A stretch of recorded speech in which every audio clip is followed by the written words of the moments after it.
Now let us understand rights of a partner. Yes, now what we are understanding rights of a partner.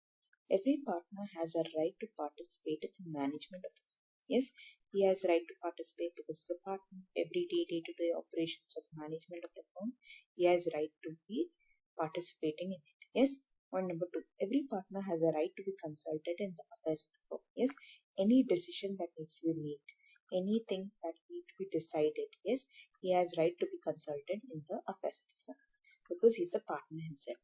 Every partner has a right to inspect the books of accounts of the firm. Yes, the books of accounts that the firm is preparing. Yes, the ledger accounts, the journals, the cash book, the balance sheet, anything. The partner has a right to inspect. Anytime he can go up to the books and he can inspect them.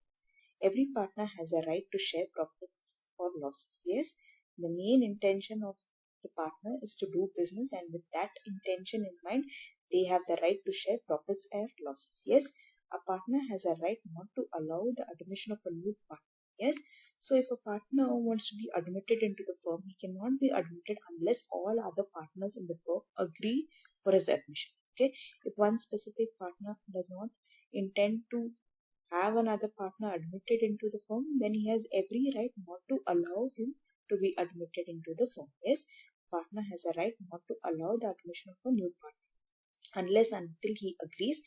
Every partner agrees.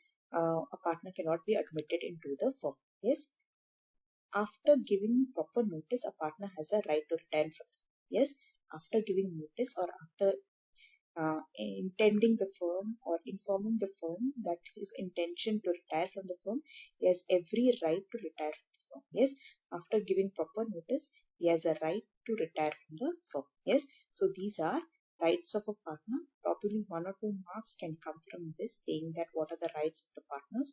So he has a right to participate in the business of the firm. He has a right to be consulted in the affairs of the firm. He has a right to inspect the books of accounts. He has a right to share profits and losses. He has a right not to allow admission of a partner. Yes, and after giving proper notice, he has a right to retire from the firm.